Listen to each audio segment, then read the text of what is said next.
Okay, how do I avoid infractions?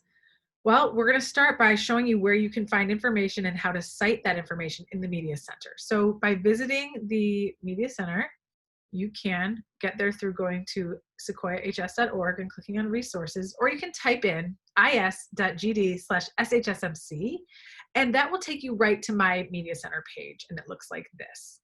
You'll notice that we've changed things around, so you can always access Research 2020 up at the top here. Again, things change a little bit, so I've also added this button for you, and that will stay there for the remainder of the year. Now, once you land on that button, you'll see a number of other links and whatnot. So I'm just for today in this demo going to talk about very quickly JSTOR and Gale. And then there are more dedicated tutorials on the website to show you these a little bit more in depth. Okay, so starting with JSTOR, that's where we go for academic journals, and you'll often want to cite the information here. So first of all, to log in, you'll need a username and password, and that will always be Sequoia and Ravens with an S.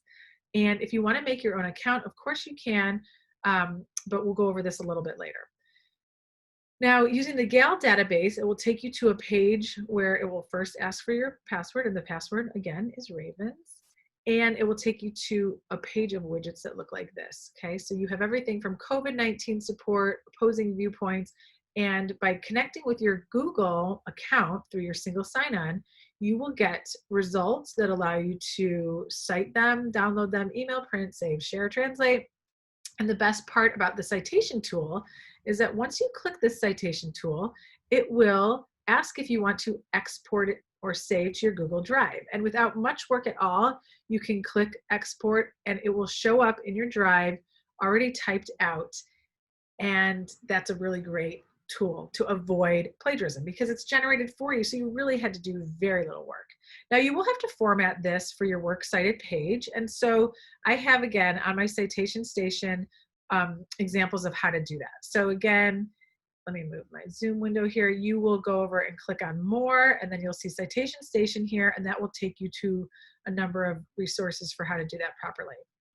So just a quick preview of what's on that page. There are examples of how to cite a video, right? You maybe watched a YouTube video or a TED Talk and you thought, okay, I want to incorporate that into my work. So you can convert all of these unique items in the citation, and it looks like this. The author's name is the poster's name. The title is the name of the video. And then you're going to include the format, the website, and the publisher, of course, with the date accessed. So this is what your citation ends up looking like. You can also cite a tweet. Now, this is why I include this, because we forget that we can cite any information, right? You might get your news feed, and that may have led to further discovery. And so you want to make sure you attribute where you found your original idea. So here again, we have the person who made the tweet is the author. The title then becomes the actual text of the tweet, and you include the date the tweet was written as well as the platform. So I would actually take issue with this, the fact that it says tweet, and I would put Twitter there since that is the company that is the publisher.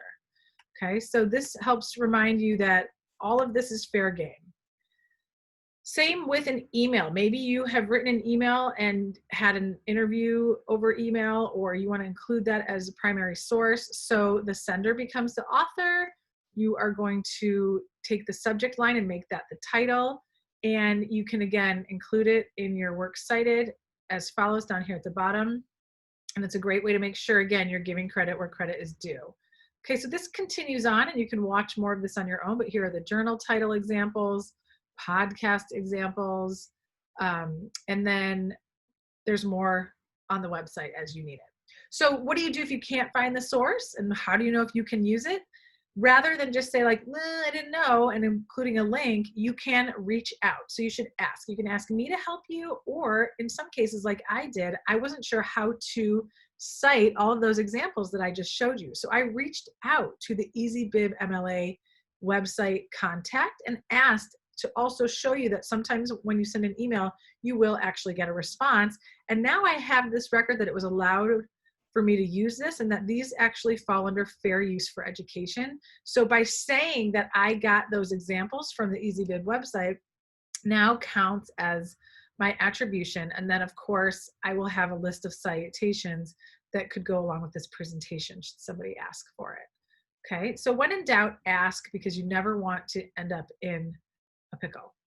So finally, the last part I want to remind you about is that, and Berkeley helps me remind you of this, that when you go into the internet, not everything is just automatically credible. So by using those two sources that I just showed you, JSTOR and Gale, you're going to avoid having to go through this process of deciding whether a site or a publication is credible, what its purpose is, etc. So this is that reminder that you're looking at the authority of who's writing or saying what it is that you are wanting to cite. You're looking at their purpose. You know, if it's the Onion, the purpose of this is not to be for research, and I can't really see this, okay? But this is not supposed to be taken seriously. So you want to make sure that you understand when you're reading satire or when you're reading something for academic purposes. And you want to consider the publication format, the relevance, date of publication, and all of that, whether that person documented their sources before you incorporate them into your work, okay? So that being said, again, on the Research 2020 page, I have embedded little videos on all of these things that are a little more in depth. And this is just skimming the surface of the beginning of your journey to academic honesty at Sequoia. If you have any questions, I hope you'll come to the Library Media Center module in Canvas, where you can click on all of these links here to get out to the website. And of course, you can always just email me and we can have our own Zoom if you need to, and I'm happy to answer any other questions. So thank you so much for listening, and I look forward to seeing you